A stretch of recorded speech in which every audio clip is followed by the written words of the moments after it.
Hello and welcome, everyone. I'm David, and I'm delighted to be here today with Weila Cui, who is joining us on behalf of her co-authors Martin Liu and Ruizhi Yuan.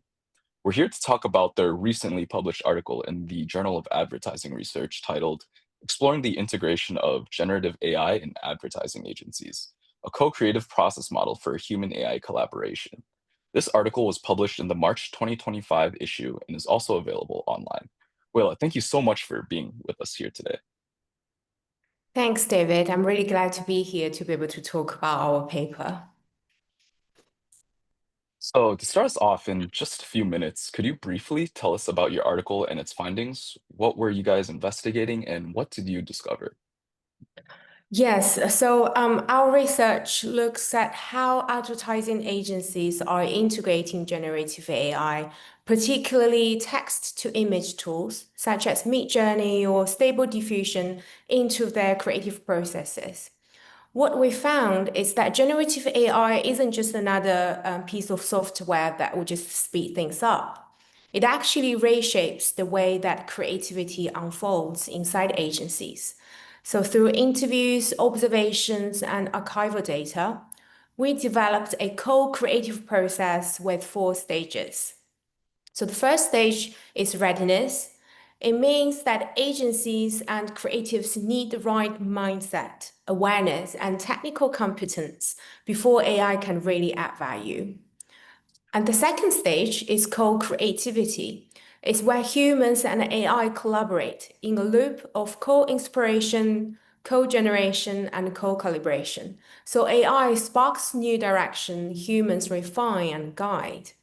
The third stage is the validation stage, and it's the stage where humans in the loop. So both internal agency review and external client review becomes more complex when generative AI is involved because of issues like originality, copyright, and brand fit. And finally, execution is about turning those ideas into market-ready solutions. That would require technical optimization and also collaboration between different functions. So overall, our finding shows that creativity is no longer, well, creativity in agencies with generative AI is not just AI taking over the repetitive tasks. It's actually a distributed, iterative relationship between humans and AI, and it changes both the process and the skills needed. And of course, we have seen some negative and unexpected consequences as well. For example, we saw resistance from some creatives and issues with unpredictability of the algorithms that could lead to frustration, and also cultural unawareness, and even legal and ethical complications. Wow, that's really interesting and significant for the present context, particularly in terms of leveraging this co-creation of value within creative agencies. Now, let's think about what this means for practice. How do you think your findings can be used by those working in advertising, especially agencies or professionals who are trying to integrate AI into their creative workflows? Yes, well, I think there are a few key takeaways can be useful for practitioners. So first, agencies need to prepare their teams, not just with the technical training like prompt engineering or fine-tuning the models, but also with the right mindset. If creatives can see generative AI as a partner rather than a threat, they are more likely to embrace it and use it effectively. And the second one is to put structure around the process. For example, you might let generative AI to rapidly generate visual concepts, but you need strong human oversight for refinement. Also, client-facing quality control. This balance would help protect both creativity and accountability. The third one is about feedback loops. For agencies, it means to learn from each project. Every project provides a lesson about what generative AI can and cannot do. Documenting those experiences helps teams to build organizational knowledge and therefore continuously improve their workflow. So in practice, our model gives a roadmap for integrating generative AI, starting with readiness, enable co-creativity, validate carefully, and then execute with cross-functional collaboration. This helps agencies avoid both over-reliance and also the fear of AI, therefore be able to find a productive middle ground. That's some really great insight, and it's amazing how such findings not only sheds light on human AI collaboration in the creative sphere, but also really provides a roadmap for how agencies may consider their approach, adoption, also the integration of artificial intelligence within the workplace. I'd really love to know where the idea for this article came from specifically. Was it something you observed in the industry, or a conversation with your co-authors, or perhaps connected to your own personal PhD research? Could you shed some light into what was the initial starting point for this project?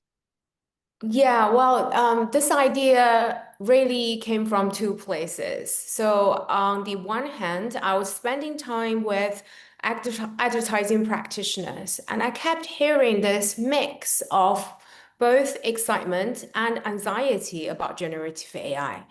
And some agencies were pushing really hard to adopt this generative AI tools, spending so much money on building its own AI-powered platforms.